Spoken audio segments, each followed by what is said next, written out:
C'est l'heure du journal de l'Afrique. Soyez les bienvenus sur France 24. À la une ce soir, ce drame au Nigeria. Plus de 140 personnes ont péri après l'explosion d'un camion-citerne dans le nord du pays. De nombreuses personnes s'étaient rassemblées devant l'engin, renversé pour récupérer du carburant avant que l'explosion ne survienne. Nous y reviendrons dans un instant. La réponse de Macky Sall à Ousmane Sonko après les récentes accusations du Premier ministre sénégalais sur la diffusion de faux chiffres sur la dette et le déficit budgétaire du Sénégal. L'ancien président sénégalais se défend et rejette ces accusations. Nous serons à Dakar dans ce journal. Et puis à la fin de cette édition, on vous emmène en Côte d'Ivoire. Vous verrez que les crèches se multiplient dans le pays et pour cause, les femmes sont de plus en plus nombreuses à travailler. Les détails à suivre.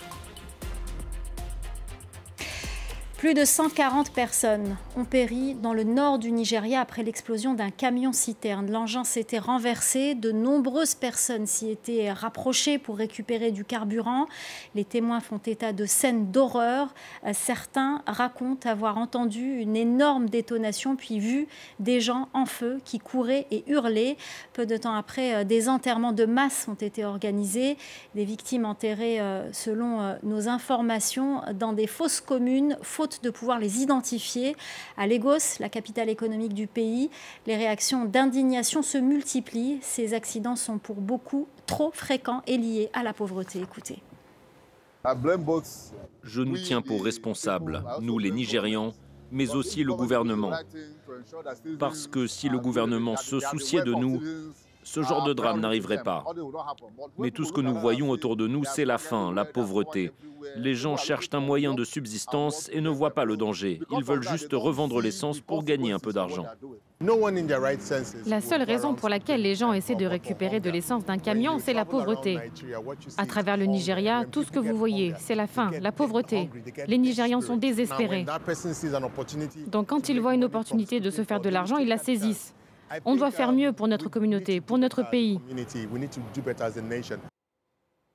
J'ai laissé un pays aux indicateurs au vert. La réponse de Macky Sall à Ousmane Sonko après les récentes accusations du Premier ministre sénégalais sur la diffusion de faux chiffres sur la dette et le déficit budgétaire du Sénégal. L'ancien président a décidé de rompre le silence. Il rejette en bloc toutes ces accusations. La correspondance à Dakar d'Eli Mandao.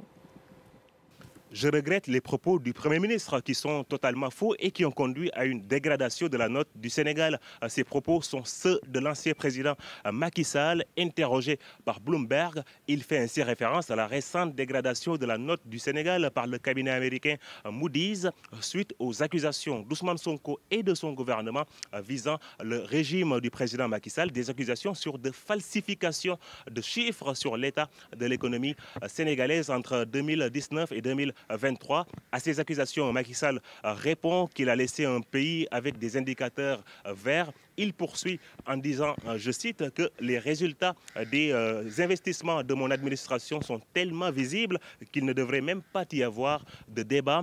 Cette réponse intervient à un mois d'élections législatives déterminantes où Macky Sall et Ousmane Sonko sont tous les deux engagés comme tête de liste de leur coalition respective avec comme objectif la conquête de l'Assemblée nationale. Le panafricaniste béninois Kémy Séba est en garde à vue à la DGSI, la Direction générale de la sécurité intérieure. Il est soupçonné, je cite, d'entretenir des intelligences avec une puissance étrangère. Pour son avocat Juan Branco, la situation est extrêmement inquiétante. Il s'agit selon lui de criminalisation d'un opposant politique. Déclaration lors d'une conférence de presse ce mercredi. Cette initiative symbolique de rupture avec la France au Nigeria, le régime militaire au pouvoir a débaptisé mardi plusieurs endroits historiques de la capitale Niamey, portant jusqu'ici des noms évoquant l'ancienne puissance coloniale. Anna Pereira. Fini les noms à la gloire française dans les rues de Niamey. Que ce soit l'avenue Charles de Gaulle ou la place de la Francophonie, les Nigériens ont débaptisé ce mardi ces lieux historiques évoquant l'ancienne puissance coloniale. Une décision du régime militaire, arrivé au pouvoir après le coup d'État de juillet 2023. À l'image d'un défilé, les cadres de la junte arpentent au pas de charge les artères de la ville sur fond de musique militaire.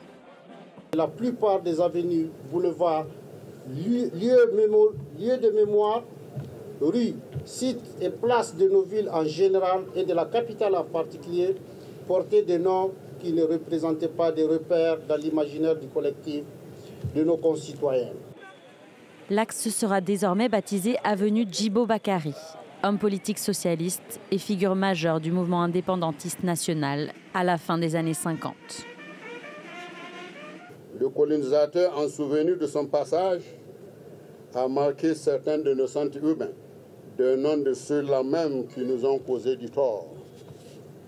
Désormais, nous allons promouvoir nos intérêts nationaux, revalorisant notre histoire et faire honneur à nos ancêtres. Le monument dédié aux morts des deux guerres mondiales devient Boubandé Batama, à nos morts en langue germain. Un hommage à toutes les victimes civiles et militaires de la colonisation à nos jours. Après avoir expulsé l'ambassadeur et les militaires français engagés dans la lutte anti-djihadiste, remodelé l'ancien centre culturel franco-nigérien qui a perdu son identité binationale, le régime continue d'accuser fréquemment Paris de vouloir le déstabiliser. On en vient à la crise dans la gestion du secteur pétrolier en Centrafrique. Le ministre de l'Énergie est accusé par la société civile de mener une gestion mafieuse. Cette semaine, un groupe de travail de la société civile a publié un rapport dans lequel il dénonce des pratiques favorisant certaines entreprises, risquant ainsi de provoquer des pénuries. La correspondance à Bangui de Pacom Pabanji. Ce rapport d'une vingtaine de pages cible le ministère de l'Énergie, notamment sur l'attribution du monopole d'importation des produits pétroliers uniquement à Neptune Oil, une société pétrolière camerounaise. La société civile dénonce, je cite, une gestion mafieuse du secteur pétrolier en Centrafrique. L'argument qui a été avancé est celui de dire que cette convention a été signée parce qu'on veut résoudre le problème de pénurie auquel la République centrafricaine est confrontée. Malheureusement, on s'est rendu compte que cette décision a une incidence extrêmement grave sur le prix à la pompe des produits pétroliers. Cette augmentation, elle est vertigineuse et elle n'est pas acceptable parce que la population centrafricaine souffre et nous ne pouvons pas accepter cela. Cette question d'attribution du monopole d'importation des produits pétroliers à Neptune Oil au détriment des grands comme Tam Oil ex-Total avait provoqué de graves pénuries dans le pays. Le gouvernement se dit conscient de ce problème. Le ministre centrafricain de l'Énergie, en charge du secteur pétrolier, mis en cause par ce rapport de la société civile, dénonce ces accusations. Face à une pénurie récurrente, face à la fermeture un peu partout des stations, face à un manque régulier de carburant, de produits pétroliers dans la ville de Bangui, le Conseil des ministres me demande de chercher par tous les voies et moyens pour trouver une solution de telle manière à ce que les produits pétroliers soient disponibles à Bangui dans l'intérêt de la population. Et j'ai agi. C'est ça la gestion mafieuse? Non. Déjà mi-2023, le président Fossé-Archange Touadéra, agacé par les pénuries d'hydrocarbures, avait demandé à son ministre de l'Énergie de remettre, je cite, de remettre de l'ordre dans le secteur pétrolier. Un ministre qui avait alors décidé de signer une convention avec la société Neptune Oil, lui donnant même une exclusivité du marché. Une situation qui est à l'origine aujourd'hui des tensions dans le secteur. Au Cameroun, la fève de cacao est pour certains une véritable pépite. La hausse du cours causée par la baisse de la production mondiale attire les voleurs. Les producteurs de cacao sont très inquiets. Ils en appellent aux autorités pour protéger leur récolte. Aurélie Couman. Si vous voyez quelqu'un qui n'est pas du village ou bien qui est suspect, venez me dire au village. Machette à la main, Pascal Mani patrouille son champ de cacao situé dans le centre du Cameroun. Il espère ainsi décourager des voleurs potentiels dont le nombre augmente dû à la hausse des prix du cacao et à une baisse de la production mondiale. On ne peut jamais passer toute une journée sans parler question de vol. Parce que tous les planteurs sont concernés. Le prix est à 5 000. Qui peut rester indifférent? 5 000 francs CFA, soit le triple du prix plancher au début de la saison 2023. Cette même année, 2 exploitants ont été tués et leurs fèves volées. Une situation alarmante pour Mariette Mbolo. L'agricultrice exploite 14 hectares de cacao dans la région. Elle encourage les autorités à lutter contre la contrebande et notamment la vente de cacao non séché qui ne vient pas de cultivateurs certifiés. Si le gouvernement pouvait nous aider avec les policiers, même les gendarmes, ils interdisent au vol la vente du cacao mouillé. C'est tout ce qui peut arrêter ça. Un constat partagé par les propriétaires de cette usine qui rachètent les récoltes de cacao de la région. Pour éviter le trafic illicite, ils refusent d'acheter le cacao non séché. La plupart des gens qui volent du cacao n'ont pas le temps de le sécher parce qu'ils pensent qu'il pourrait être attrapé en cours de route. C'est pour cela que nous n'achetons pas de cacao mouillé. Au Cameroun, le cacao représente environ 20 à 30% des exportations agricoles du pays, avec une production d'environ 300 000 tonnes par an. Pour finir, on part en Côte d'Ivoire. Vous allez voir que dans le pays, il n'est plus rare du tout que les enfants passent par la case crèche avant d'aller à l'école. Et pour cause, de plus en plus de femmes travaillent. Du coup, les structures d'accueil pour enfants se multiplient. Laurent Berstécher.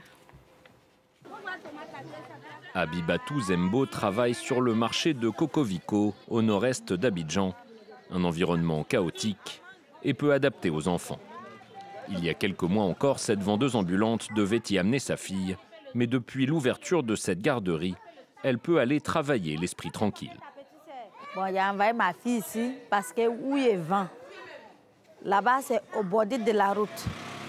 Donc, l'enfant joue, c'est pas prudent. Moi aussi, ça m'arrange. Ils vont la prendre, elle écrit, elle lit.